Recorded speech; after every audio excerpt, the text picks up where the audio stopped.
The nurses called her a devoted mother. That was the word they used, devoted. She was always there, before visiting hours, after visiting hours. Through the night, sometimes curled into the chair beside the bed with a hospital blanket over her shoulders, watching her daughter sleep. When other parents went home to shower and rest and remember what their own lives felt like, she stayed. The staff learned her name. They learned how she took her coffee. They admired her. A few of them told her so. Her daughter, Lily, was 6 years old and had been admitted to the pediatric ward 4 times in the past 18 months. Vomiting, lethargy, unexplained drops in blood sodium. Each episode came on suddenly without clear cause and resolved slowly, puzzlingly, during the hospital stay. The doctors ran panels, they consulted specialists, they used words like idiopathic and atypical, and were going to keep looking. The mother nodded at all of it. She asked intelligent questions. She kept a binder. What no one in that hospital understood yet, what no one had even begun to suspect, was that the binder was part of it. The devotion was part of it. The overnight vigils, the coffee the nurses knew by heart, the tears in the consultation room, all of it was part of a pattern so carefully constructed that it would take another 14 months, 2 more hospitalizations, and a hidden camera in a pediatric room to finally see it for what it was. This is a story about illness, but the illness was never Lily's. Factitious disorder imposed on another, formerly abbreviated as FDIA and still widely known by its older name, Munchausen syndrome by Proxy, is a psychiatric condition in which a caregiver deliberately fabricates, induces, or exaggerates illness in another person, most commonly a child, in order to assume the role of a concerned and devoted caregiver and receive the social and emotional rewards that role provides. The term was first used clinically by British pediatrician Roy Meadow in 1977, though the behavior he described was not new.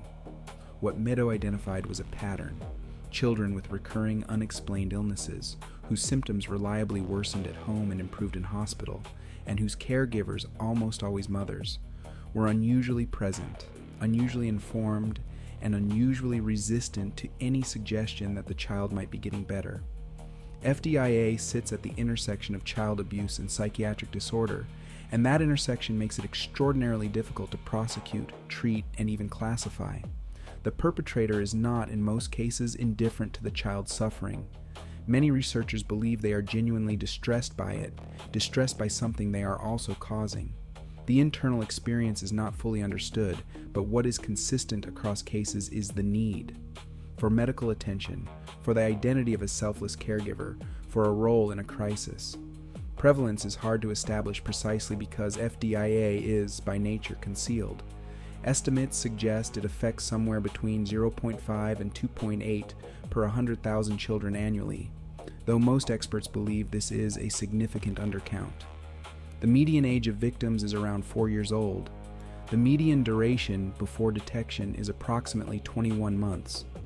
In that time, children are typically subjected to unnecessary medical procedures, hospitalizations, and in the most severe cases, deliberate toxic exposure or physical interference with breathing or feeding. The mortality rate among identified cases is estimated at between 6 and 9%. Among siblings of identified victims, the rate is higher. Lily was 4 years old when her symptoms began. Her mother's name was Claire. She was 31 years old when Lily was born, and by every external measure, she was exactly the kind of person you would hope would become a parent. She was organized. She was gentle. She had worked for several years as a medical receptionist, and she carried that familiarity with clinical environments into her parenting. Always prepared, always informed, always one step ahead of whatever her daughter might need. People who knew Claire from those early years describe a woman who was warm, but who oriented most of her warmth toward Lily. Her social world was small. She had a few acquaintances from a parenting group she attended when Lily was an infant, but she didn't maintain close friendships in any lasting way. Her own family was distant, both geographically and emotionally. The relationship with Lily's father had ended before Lily was born, and he was not involved. Claire's world, in a real sense, was organized around her daughter. That is not by itself unusual. Many single parents of young children build their lives this way, and the narrowing that comes with early parenthood is widely recognized as normal. What friends and acquaintances would later reflect on, in hindsight with the discomfort of retrospect, was how much of Claire's identity seemed to be located in Lily's needs specifically. Not Lily's happiness or Lily's development, but Lily's needs. When Lily was healthy and growing and unremarkable, Claire seemed, as one acquaintance would later put it, slightly flat, as though the lights had been turned down. When Lily was sick, Claire came alive. The first episode happened when Lily was 4 years and 3 months old. Claire brought her to the pediatric urgent care on a Tuesday evening with complaints of persistent vomiting and extreme lethargy. The intake nurse noted that Lily appeared pale and fatigued, her vital signs slightly abnormal, and that she had not been able to keep fluids down for approximately 12 hours. She was admitted for observation. Blood work came back showing a modestly elevated sodium level. Nothing dramatic, but enough to warrant monitoring. Within 48 hours, Lily had improved significantly. She was discharged with instructions to follow up with her primary care physician. Her primary care physician, a pediatrician named Dr. Anand, saw Lily 3 weeks later for her follow-up. Lily appeared well. Claire arrived with a detailed log of Lily's food intake, fluid intake, sleep hours, and bowel movements since the discharge. Dr. Anand found the log thorough. He noted in his file that the mother was engaged and meticulous. The second episode came 7 weeks later. Vomiting again. Lethargy. This time an electrolyte imbalance more pronounced than the first. Another hospitalization. Another improvement during the stay. Another discharge. By the third episode, Dr. Anand had referred Lily to a pediatric gastroenterologist. By the fourth, she had seen a pediatric nephrologist and a neurologist.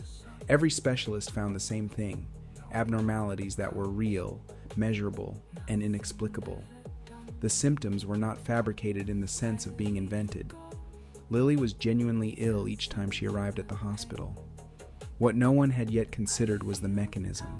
What no one had yet asked was, what is happening in the hours before she arrives? Claire continued to keep the binder. It was color-coded by organ system. The turning point came not from a physician, but from a nurse named Rachel, who had worked on the pediatric ward for 11 years. Rachel had seen Lily on 3 of her 5 admissions. She had also seen Claire, and she had the kind of institutional memory that allows a clinician to hold patterns across time without fully articulating what they're noticing. What Rachel noticed was this: Lily always seemed to deteriorate slightly in the late evenings after other visitors had gone and the ward had quieted. And Claire was always alone with her during those windows. Rachel brought her observation to the attending physician on Lily's 5th admission, not as an accusation, but as a data point. The attending, to his credit, took it seriously. A quiet consultation was initiated with the hospital's child protection team. The decision was made, with appropriate legal authorization, to install observational monitoring in Lily's room. Claire was not informed. What the recording captured, on the second night of that admission, was Claire removing a small container from her bag and introducing its contents into Lily's IV line. The substance was later identified as a saline-altering solution consistent with the electrolyte irregularities Lily had been presenting with across all 5 hospitalizations. Claire was arrested the following morning. Lily was placed into protective care. In the weeks that followed, a fuller picture emerged. A search of the family home uncovered a notebook, separate from the medical binder, that contained what appeared to be records of dosages. Laboratory analysis of Lily's hair indicated chronic low-level exposure to the substance over a period of at least 14 months. A review of Claire's employment records revealed that she had been terminated from her medical receptionist position 2 years earlier, in part due to concerns that she had been falsifying patient intake records. Lily was 6 years and 2 months old. She had spent a cumulative total of 31 days in the hospital. She had undergone 11 invasive diagnostic procedures. She had never had an unexplained illness. She had been made ill, repeatedly, by her mother. To understand what drives a person to do what Claire did, we have to resist the instinct to reach for simple explanations. She was not a monster in the way popular imagination prefers its perpetrators. She was a person with a psychiatric condition that researchers are still working to fully understand. FDIA perpetrators frequently present with a history of their own medical trauma or chronic illness. Many report childhoods in which attention, care, and approval were inconsistently available, in which being sick or being adjacent to sickness was one of the few reliable ways to elicit warmth from caregivers. Researchers believe this creates a deeply conditioned association between illness and emotional reward, one that can become pathologically self-reinforcing over time. Claire's own medical history, which emerged during her psychiatric evaluation, included multiple consultations for symptoms that were never diagnostically resolved. She had seen at least 7 physicians across 8 years for complaints that shifted and changed with each new consultation. She had, in other words, a documented history of seeking medical attention for herself before she began seeking it for Lily. When Lily was born, it appears the locus of that need transferred. Neurologically, some researchers have pointed to dysregulation in reward processing circuits, specifically the dopaminergic pathways associated with social approval and identity reinforcement. The behavior in this framing is compulsive rather than purely calculated. The perpetrator is not simply performing devotion. On some level, they may believe it. The role of the selfless, suffering parent provides a consistent identity, a legible self, in a way that ordinary life does not. This does not mitigate the harm. It does help explain why perpetrators like Claire are so often genuinely surprised when they are caught, and why, in some cases, they remain unable to fully acknowledge what they have done, even after the evidence is unambiguous.